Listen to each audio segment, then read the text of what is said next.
It's wonderful to be here in Asheville. I love this town. The first time I came here was in 1984 on a campaign visit in the fall. And I was just, as a writer, Thomas Wolfe is a hero of mine, and to be across from the home that brought us all those wonderful things that he wrote was a great thrill and a beautiful area. And I've been back a number of times. Today I want to talk about something about the history of national parks, but also how it, I think, interrelates with all the work that you all do. It was 150 years ago, on June 30th, 1864, in the midst of the Civil War, when virtually all of his attention was devoted to preserving the Union, Abraham Lincoln signed a bill meant to preserve something different. A beautiful valley and a majestic grove of giant sequoia trees thousands of miles away in California, in a place called Yosemite.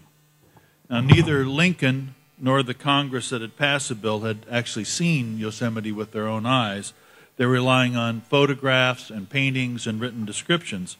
And I'm very sure that at that moment, on June 30th, 1864, that they didn't really fully understand it. But with that act, they were bending the arc of human history. Because never before had any nation in the world done something like this.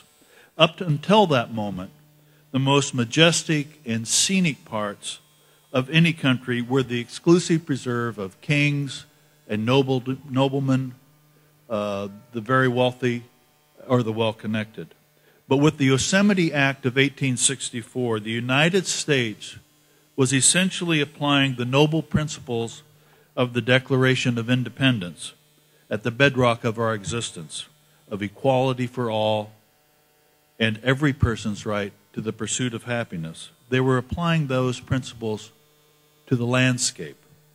In our democracy, our most sacred, majestic places would be preserved for everyone and for all time. At age 150, this magnificent idea seems such a natural part of our landscape. And we easily forget that it wasn't always so.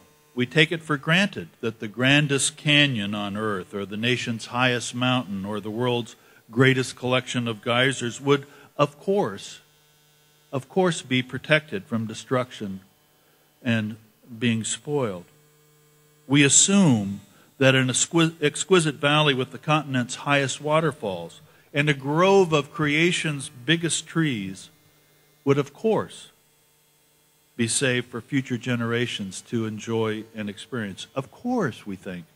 That's only natural. That's the way it should be. That's the way it's always been. And in that last thought, that's the way it's always been, we are mistaken. Nothing about it was automatic or certain. The idea, this park idea that these places in a democracy belong to everyone and need to be preserved for everyone forever, like our democracy, was an experiment, and it had to evolve over the years. Just like the idea of freedom, it's often been endangered, and it has grown and been nurtured not from the top down, but from the bottom up. It has required each generation to both protect it and to add to it. You know, if you turn over the soil of a rock in any national park, what you find are individual citizens or small groups of people who have loved a place.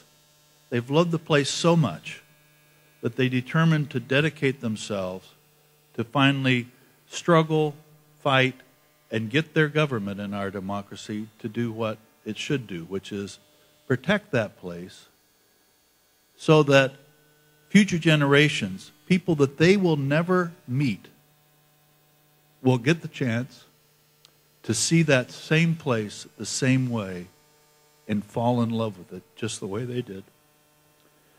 American idea, this essential American idea, is still evolving and it's still growing, and all of you here are part of it.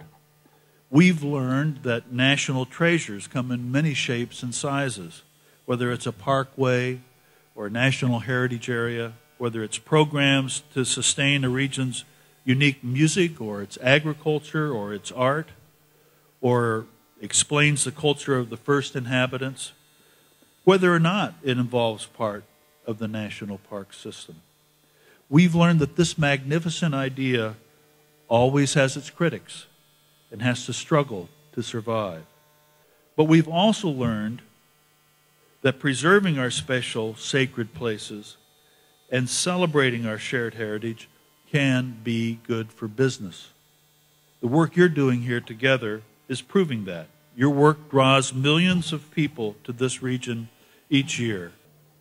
So what you're doing is bringing in people who want to come to find some rest or solace in the mountains like Horace Kephart found, or who come to enjoy this unique artistic culture of the region or learn some more about its layers of human history. They all end up spending money and strengthening the local economy. And that story, part of the park idea story, is an important one to tell. And it's important to keep telling it. As is the story of how your different organizations have banded together to revitalize the idea, this idea that started 150 years ago. We're all part of that longer story and need to tell both the old story and the new story of what we're doing, of what we are part of. If those champions like yourself step forward, as they must, John Muir has already written your and their epitaph. Here's what he said: "They will not be forgotten. The trees and their lovers will sing their praises, and generations yet unborn will rise up and call them blessed." That is the work you are doing, and I thank you for doing that. Thank you.